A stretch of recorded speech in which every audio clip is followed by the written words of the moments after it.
Hello, welcome to the Plugged In podcast. We're officially resurrecting it.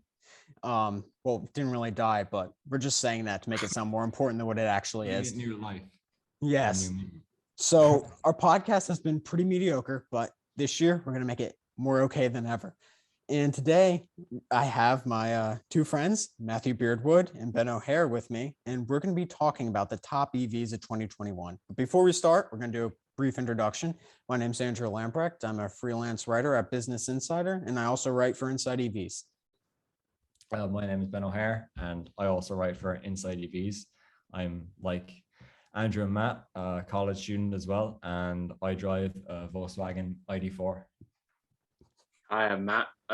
Just love EVs. I drive a bog standard Tesla Model 3, white standard range plus with aero wheels. And excited to be here and talk about the latest EVs that come out in 2021. Awesome. So today we're going to be talking about what we think is our EV of the year. And there's just so many good options that came out this year. And just ranging from Lucid with the Air and Rivian with the R1T and their just staggering amount of delivery numbers. We're going to be just discussing what we think is the best option. So staggering. So I think with all these options, we have to point out that we're going to do two general price points. The first one is going to be the sub 50,000, which is going to be like the ID4, Polestar 2, that general area. And then we're also going to be talking about much more expensive vehicles above 50,000, ranging from the Porsche Taycan to the Rivian R1T. So I guess if we just want to start, what do we each think is the best option under 50,000? What's your nomination?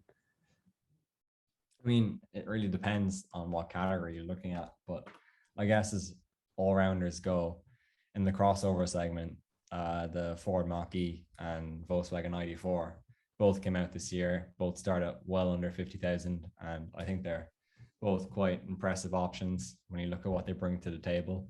The Mach-E is kind of more advantageous over the ID4 in terms of it's quicker, styling's a bit more kind of unique. But then again, the ID4 is, well, from my experience of owning one compared to the Mach-E, I think it rides a lot smoother. It's kind of does some things better. I think the build quality is actually better on the ID4 than what I've checked out of the Mach-E. So yeah, I think the ID4, and I know as an owner I might sound a little biased, but there's a reason why I got it. I do think it's probably one of the top contenders, if not the best EV to come out this year under 50 grand. What about you guys? I would agree. I do think those two are probably the best options. I would probably also be a little biased and say the ID4 is better since I ordered one. But I would genuinely think the ID4 is a build quality is slightly better than the Mach-E. I've only been in three of them, 3 Mach-Es and 2 ID4s, but I would say overall the quality. I've been in a Pro S ID4 and a California Route 1 Mach-E, but I would say the build quality ID4 is better, but I'd also say the value that the ID4 brings to the table in the United States is much better with the 3 years full, completely free fast charging with Electrify America. Yeah, and that is true because especially Ford has raised the price of the Mach-E. But I think the most important thing that we have to look at with both vehicles is, especially right now with the chip shortage, you're not going to be paying sticker price. You're going to be paying over sticker price. For instance, dealerships are upselling them for around $5,000 above sticker, which is pretty crazy. And I know some Volkswagen dealerships are also going over sticker. And I think that definitely brings a few benefits to buying something like a Polestar or Tesla, where you don't get those additional fees added on by the dealership networks. So for my top option, I'm going to have to nominate the Polestar 2 front wheel drive for the under $50,000 category. And the other vehicle would also be the 2022 Mini Cooper SE. See, I would disagree with the Polestar 2, as you do not get standard features. Yeah, yes, you don't get adaptive cruise control. Adaptive cruise control and lane keep assist. They're literally the most bog standard things that even like your base Toyota Corollas have nowadays. And if you're just gonna spend like nearly 40 grand, like Over I don't 40 know. grand. Well, excluding tax credits, I Yeah, think. yeah, excluding tax credits and all that, over 40 No, grand. yeah, I think that's a fair point. But if you get the dual motor, and that's 49.9 plus $7,500 tax credit, you're getting like 0 to 60 in low 4 second range and Oh no, 250 I agree miles, with the Yeah. which the. is for the performance and the range and the technology. I think it's a pretty decent deal, Right, that's but not it's bad. not super practical in terms of the safety features. Because I really think Polestar should have just, if they want to compete with Tesla and all these other brands, just give it adaptive cruise control on the base model, because that's something people are really looking for and not wanting to spend like $3,200 extra on that price to get those standard features in Yeah. other vehicles. I think Yeah. what they saw though is they saw the price and then saw the tax credit and thought that people would justify spending that extra money to justify the tax credit. But I don't agree. I think they should have been standard features. In general as well, the Pulsar too, I'm kind of like confused by it, the fastback design and stuff. It's like neither a crossover nor a sedan. And I don't know if it kind of like hampers its kind of ability to compete in the segment, but because it's not really a direct rival to say the likes of the Tesla Model Y, but it's not really a direct rival to the Model 3 either. It's kind of in between. And I don't know if that like will suit a lot of people. And I just find like a lot of people think it looks really good, but from what I've seen of them in person, they just look a bit strange to me in comparison with more traditional crossovers like the ID4 and Mach E. And again, the storage capacity and such is obviously less than those. And I don't think the Polestar 2 is quite as practical.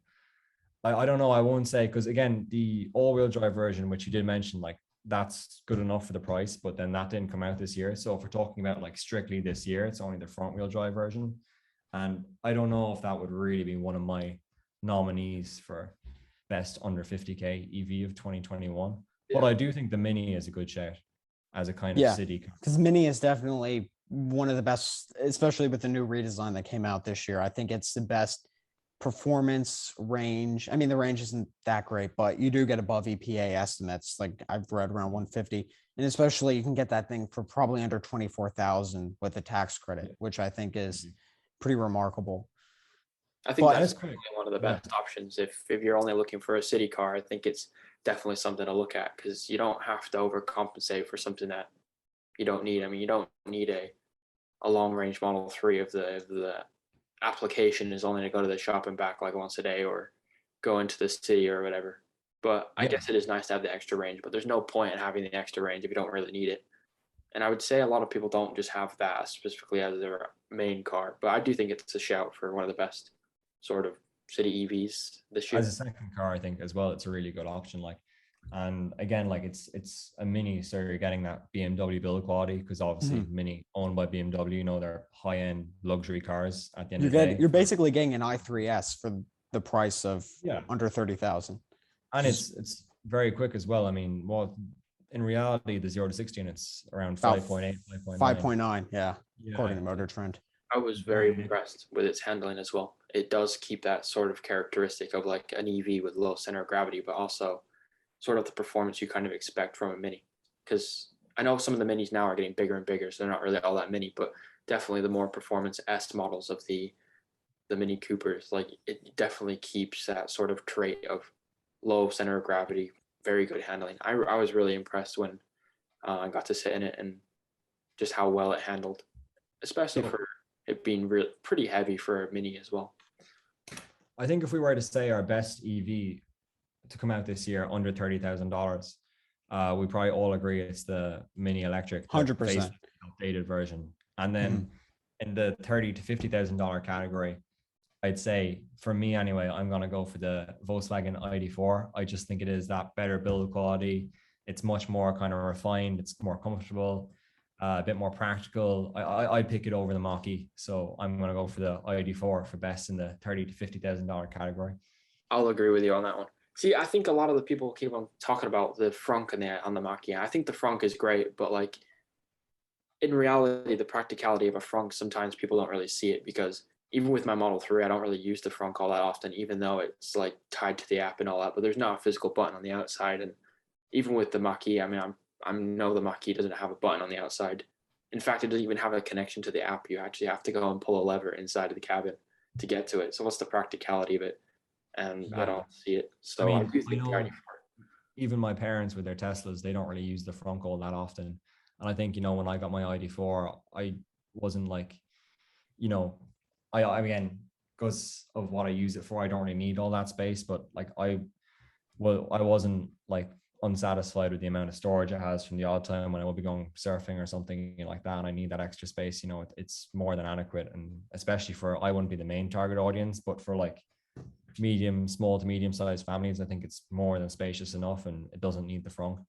Yeah, I totally agree. And I think what you actually get from the factory, like the standard features. I know they're coming out with a cheaper one, but at least the Pro does come with, blind spot detection. I'm pretty sure. It also has, what's it called, lane keep assist and all that. Yeah, I've got lane keep assist. Well, I know I'm not 100% sure of the US specs of the base model, but I know over in Europe, all right, on the version I got, because they're always changing it up and chopping and changing the lineup. Sometimes you can't get the 58 kilowatt battery anymore. You can only get the 77 kilowatt one as the cheapest. But at the moment, anyway, I mean, I know the specs on the base when you still get lane keep, and I have lane keep on mine. It's a first edition and it works quite well. Obviously, it's nowhere near as good as Tesla's autopilot, but you pay for what you get, and I think it's more than adequate for adaptive cruise and lane keep. Yeah. I mean, I think those are all good choices. I'm still going to have to go with the Mach-E just for a few reasons. I think the base safety features of the Mach-E are pretty impressive. I'd say it's on par with Tesla's just base autopilot in terms of the lane keep ability. I mean, it feels very similar to the Tesla whenever you put it in the safety mode. But I think the couple things are the one pedal driving for me is massive with the Mach-E. I think that's definitely something Volkswagen should have implemented in the ID4, just because it's hard to go from a one pedal drive car to a non one pedal drive car once you're so used to it. And it's just that seamless transition because I know you can put the ID4 in that B mode to get extra regen, but you still got to press a brake pedal when you stop. And other thing is torque response. That's interesting. I don't really like when I do put it in B mode, I feel like I can kind of almost come to a complete halt. Yeah, I've noticed that. But it does still creep. It does still creep though. Yeah, I mean, about 5 miles an hour, but I was pretty impressed. I mean, if you time it right, you can get it all the way down to almost zero. I'm not really a fan of one pedal driving in particular, but I don't know. Yeah, I mean, I suppose, but is that enough? And I should point out, to be fair, when I say the lane keep, it's just like it warns you when you're leaving your lane. Yeah, exactly. Yeah. Keep it. I mean, it is important to note that is kind of a downside because again, you do have to pay for it, but with the Ford, you can get total kind of Ford Copilot, complete autonomy. But at the same time, I think given the practicality and the pricing and everything, I would still recommend the ID4. I'd still nominate that as my best EV for the $30,000 to $50,000 price category. Mm-hmm. But I think the one thing I didn't like about the ID4 was its torque response, because even in sport mode, you're not really getting the full instant torque experience, like as in even like a Chevy Bolt, for example. But I mean, I'm not saying the ID4 is a bad car. I think it's a pretty good car, but I just wish Volkswagen would give it a software update where you could go into one pedal drive mode, or at least disable creep. If you could disable creep and have, especially in the all-wheel drive one, have the pure like instant torque response, or at least something more similar, because I think Volkswagen tried to make it too normal for people who've not been used to electric cars, but I think that's a downside for EV enthusiasts like us. No, I totally agree. I do think that there should be some sort of software update if that's possible. I think it is possible because actually, I'm gonna definitely check this out on mine now because mine does a creep, but I think you might be able to disable it. I mean, I'm actually. I think you might. Sure. Let us know down in the comments if you have an idea, because I'm gonna check it out now.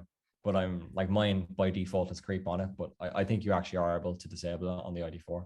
Yeah, and then one more thing I want to talk about, like for value wise, it's not really anything about the car or anything, but it's also the 3 years free Electrify America. I think a lot of people actually do look over that, but I think it's absolutely fantastic. Like it really does reduce the sort of teething period between if you are coming from an ICE vehicle, you just pull up to an EA charger and plug in, and I think it's pretty impressive.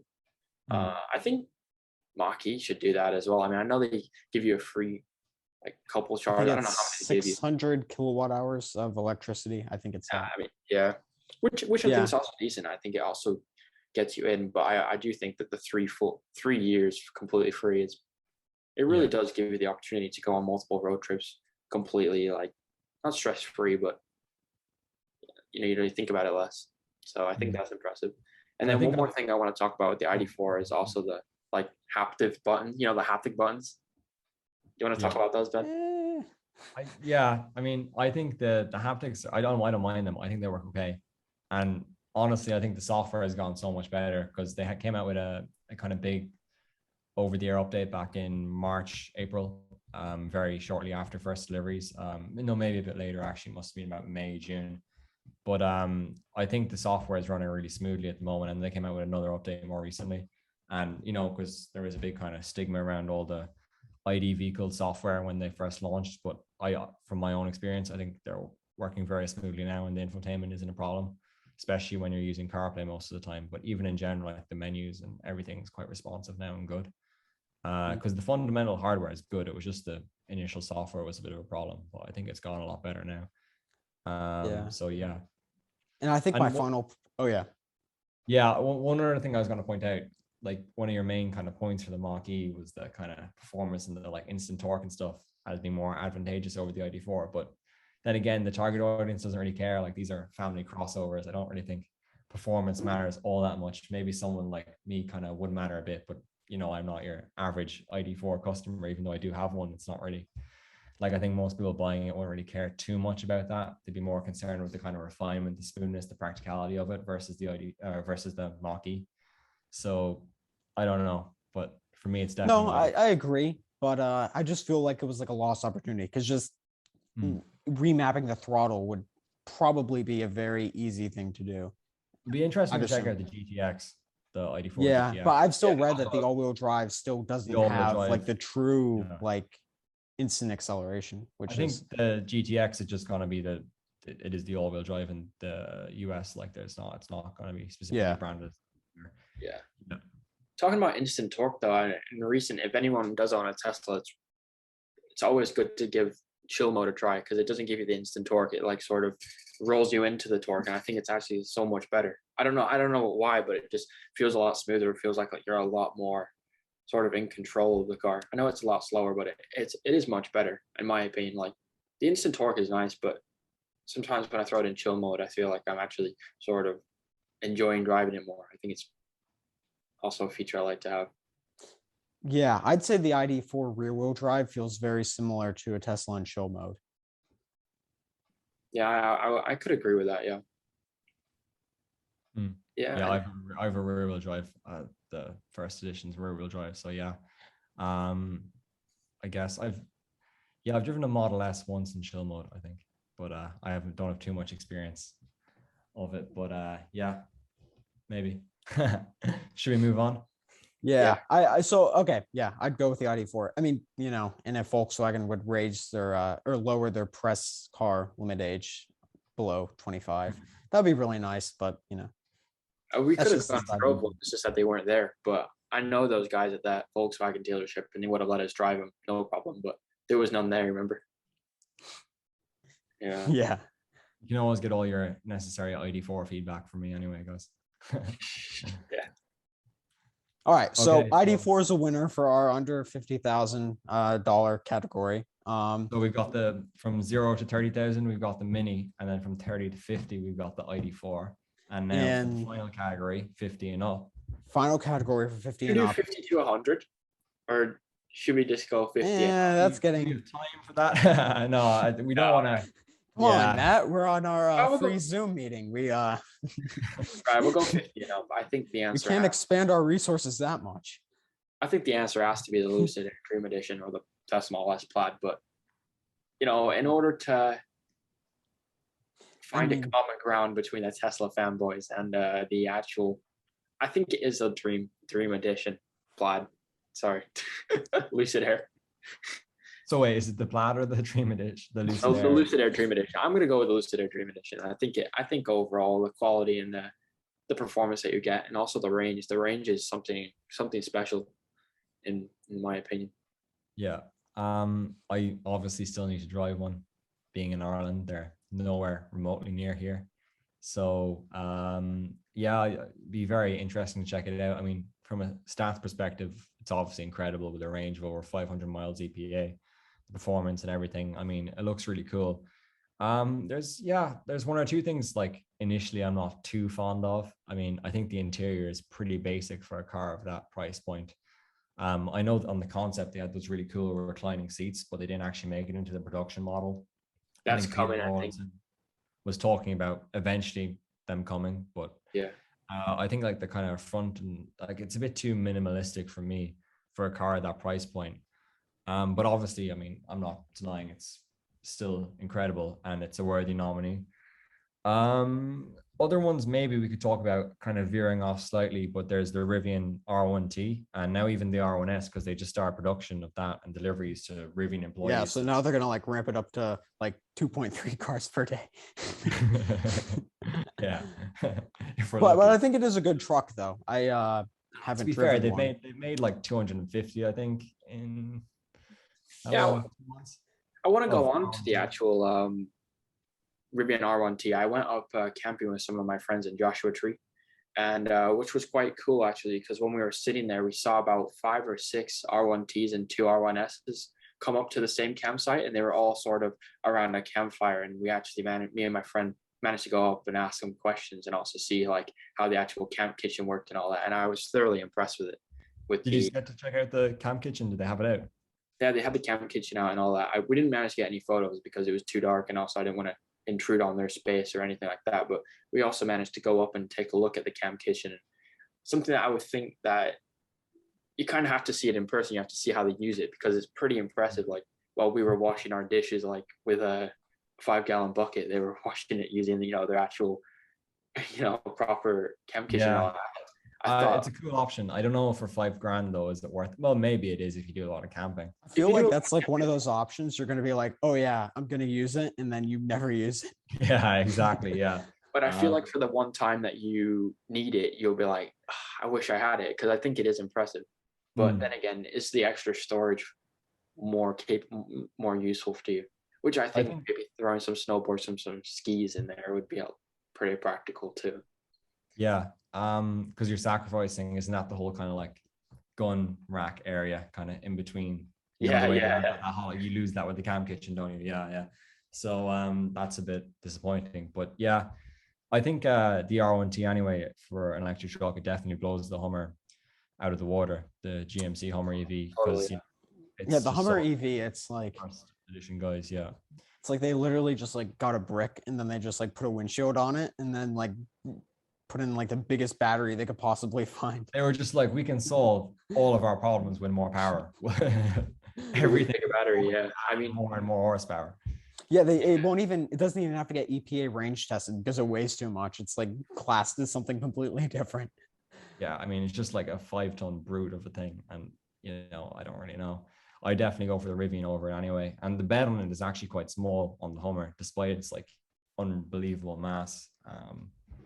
So yeah, I reckon for electric truck, probably the Rivian is the best because of the only 2 to I arrive. totally agree. Yeah, I think the practicality is incredible too, because I actually never really noticed it, and I've seen some of the options on their website. But the tent as well is also super cool. I never really.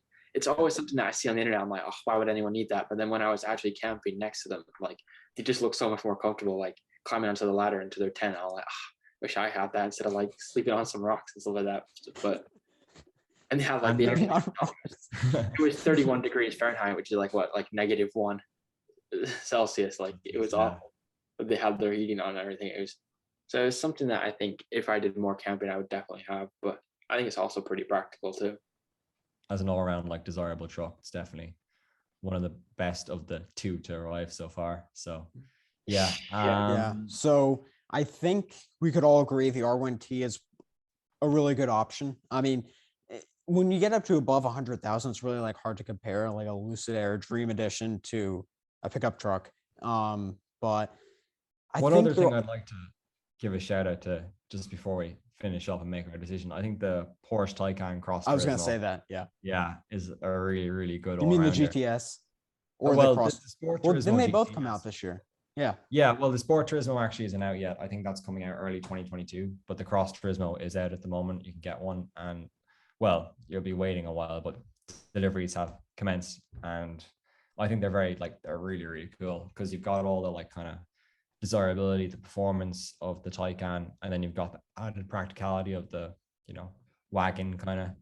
And I just think it actually looks really good in person, the way it's kind of raised off the ground, especially if you get the off-road pack. And the range is good on it. The performance is good, really nice interior. I think as an all-round EV, when you factor in everything from performance to practicality, it's really hard to beat. And even the price isn't too bad because they're around 100K starting for the Cross Turismo 4, which still gets the larger battery pack. And it's still a Porsche at the end of the day as well. Yeah. But then if you, yeah. Because you don't I mean, expect, something like cheap in economy with Porsche. So for the price and also what you do get from Porsche and the Porsche build quality and also having a hatchback with the practicality, I think it is a fairly starting price. now I think my only thing is with the Porsche Taycan, I'd argue that the Audi e-tron GT is a better option because you get a lot more basic features. Because like Porsche, I don't even think you get like heated steering wheel and premium audio, and whereas a Porsche you get, or the Audi, you get all that standard that you have to. No version of the e-tron GT, and e-tron there's no GT. Avant version of a plan yet. There's no kind of wagon. That would be like cool. There's going to be no so-called electric RS6 in the works. So that's the kind of issue with it. There's no wagon on the way, and there's none planned. So I think like when you factor in the added practicality of the Cross Turismo and everything, probably would take the cake from me. Would I get over a Lucid Air? I'm not really sure. I would probably take it over a Lucid Air. I think there's a lot of things with Lucid Air that I love the size of the front, and I do like how it's motorized and all that, but the fact that it's not a hatchback just makes it so much less practical. I mean, it's really big, and don't get me wrong, like I've seen it like open and all that, but like the actual space between where the sort of the trunk is to the top, like it really sort of defeats the point. I mean, there's a lot of area and all that, but it's like having a bottle. You can't exactly fit that much in it unless you can like contortion it and put like it's pretty annoying, to be fair. I think they really did. Yeah, I mean, I think we can all agree that we should definitely see a Lucid Air in person. Like Lucid should just give us a press car. I mean, that would be really that'd be really nice. They should just give us a They press were car. really nice to me though when I did come in. When I did go in, they managed to show me everything about the car, and also, well, obviously not driving or anything. I think as you told me as well, the build quality on it isn't quite up there. I mean, if you look at something like Porsche, the build quality is going to be sublime on it all the way throughout, whereas Lucid is a startup brand. The build finish isn't going to be as good as the likes of Porsche. And then the Model S Plaid, quick shout out to that. I mean, it's cool, but again, it's based off a 10-year-old design at this point, only a minor facelift and interior refresh. Yes, the performance is insane, but does it bring that much else to the table at this stage? I mean, maybe obviously you've got the autopilot and technology, but I think a complete design refresh is required to stay on top of the competition. And the real world range in the Plaid is quite bad as well.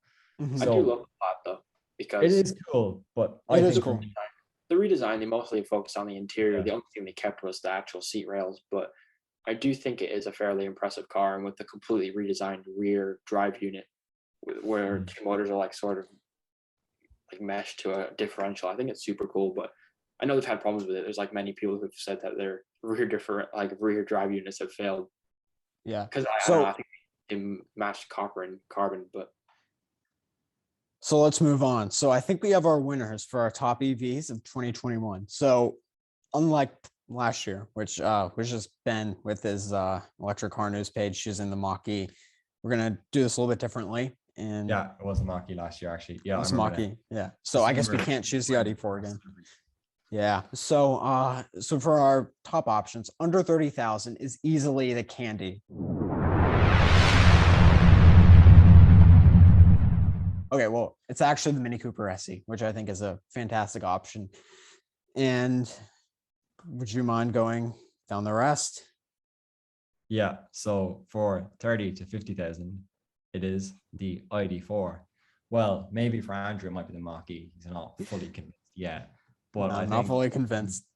2-1, we've decided, me and Matt both agreed, the ID4. So yeah, that's what it is for us. 30 to 50K category winner for 2021 Volkswagen ID4. So for our above 50,000 category, we have a winner, and it is the Porsche Taycan Cross Turismo. And this is Ben's favorite vehicle ever made. So I think Ben will have to talk. We'll let you explain why it's the best. Honestly, I do think it's the best all-around EV on sale when you factor in, the practicality it has and the performance it brings, as well as the Porsche brand name, nice cat, and the build quality. It's very comfortable, refined, So, and I do think it's somewhat affordable. Obviously, it's still very expensive, but in Taycan Cross Turismo 4, guys, somewhat affordable. Well, for what you get, I actually do think it's quite good for what it brings to the table. Again, I agree. A lot of other excellent options. We could say the Rivian R1T as well, Tesla Model S Plaid, wide array of different categories of cars. But I think as an all-around best EV, everything considered, I think in the over $50,000 category for an electric car that came out this year would be the Taycan Cross Turismo. That's what I go for. And I think Matt agrees with me. Andrew's more or less agreeing with me. He's kind of saying the Rivian's very good as well, the R1T. Of course, we could mention the R1S as well, the SUV, since that's just out. Well, I do think Taycan Cross Turismo got to be it. Yeah. We're also factoring in the size as well and the practicality in every other country besides the United States. Because as Ben was talking about, the size of the R1Ti is very, very big. If you've ever seen one in person, it's very big. So they say it's a mid-sized truck, but it's still quite big. And again, it is mid-sized. It's probably not going to ever be sold in Europe, so we have to consider the wider availability of it and everything. And I think it's an all-around option. Cross Turismo is the best premium EV to release this year. So yeah. And my cat is on the laptop. But anyways, I think I agree. I think that's a really good option. And yeah. That sums it up. So we have, again, to reiterate, best $0 to $30,000 electric car to come out in 2021. The Mini Cooper SE, hands down, such a great car. Is it the Mini Electric or the Mini Cooper SE? Mini Cooper SE, but I just call it the Mini Electric because that name's markets they brand it differently. But yeah, in the US it's the Cooper SE. That's right. And then from $30,000 to $50,000 category, we have the Volkswagen ID4. And from 50,000 and up, the winner is the Porsche Taycan Cross Turismo. So thank you so much for listening, and we'll catch you on the next one. And if you like this video, feel free to like and subscribe to our YouTube channel, and see you soon. Thank you. See you, everyone.